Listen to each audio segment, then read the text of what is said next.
Assalamualaikum warahmatullahi wabarakatuh.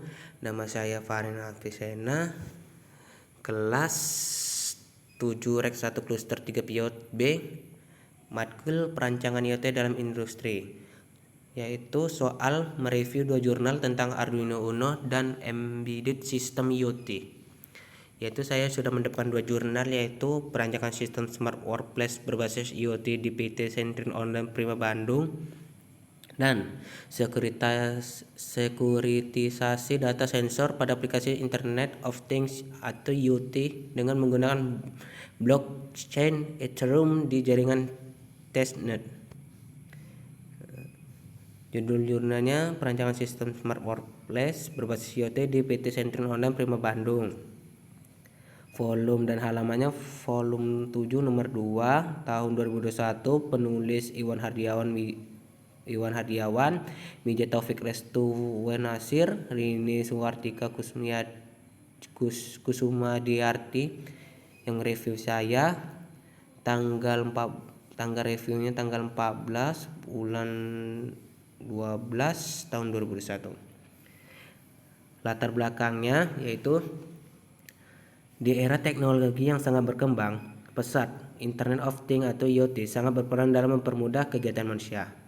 Karena IoT dalam penerapannya dapat dipergunakan untuk mengendalikan atau memonitor perangkat elektronik dari jarak jauh dengan menggunakan internet. Jenis-jenis implementasi IoT adalah antara lain seperti smart home, smart office.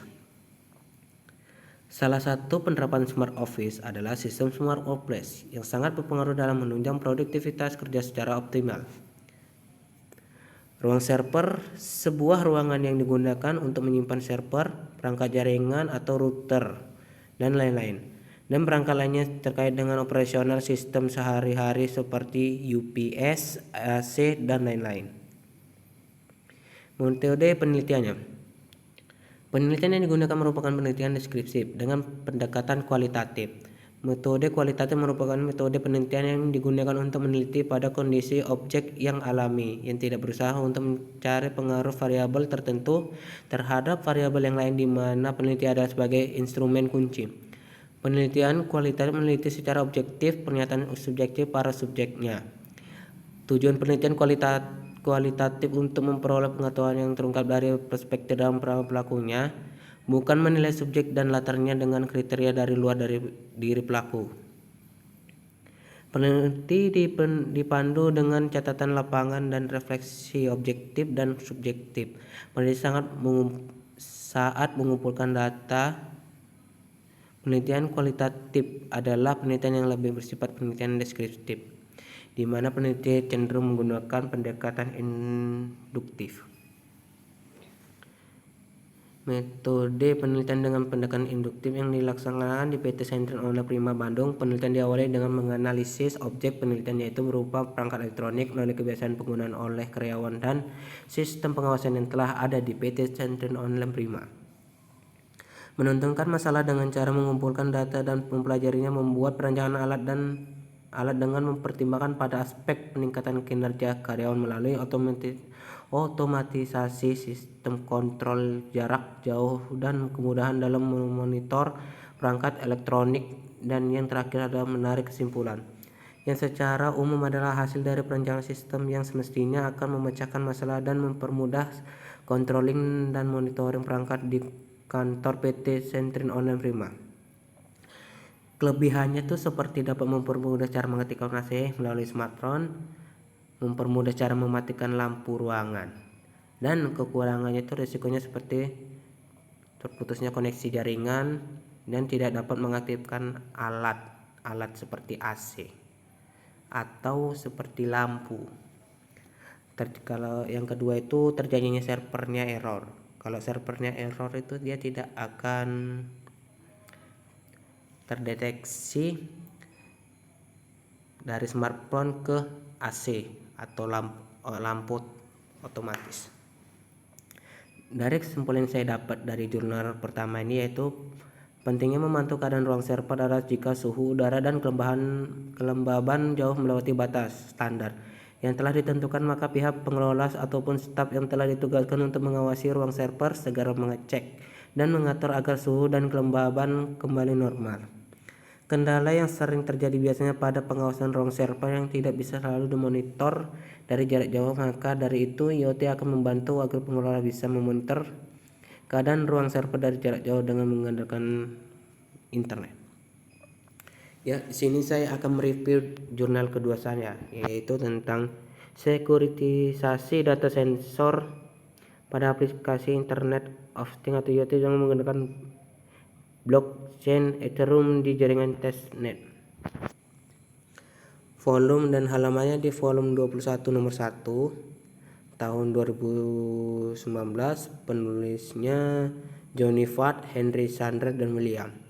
Reviewnya saya, tanggal reviewnya sama, tanggal 14 bulan 12 tahun 2021.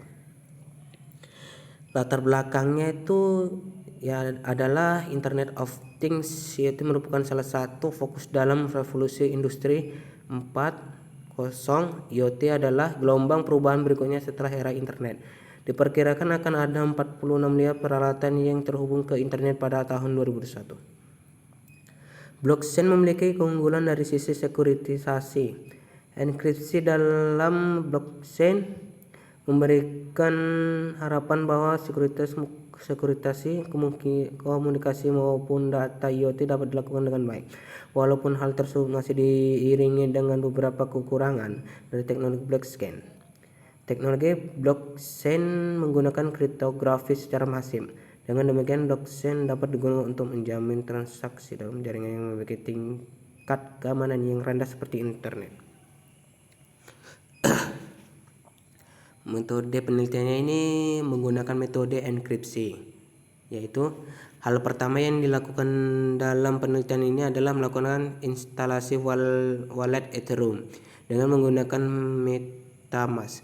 Ini akan menjadi bagian pertama dalam melakukan interaksi dengan jaringan blockchain Ethereum. Dalam interaksi diperlukan sejumlah nilai Ether sebagai biaya untuk proses.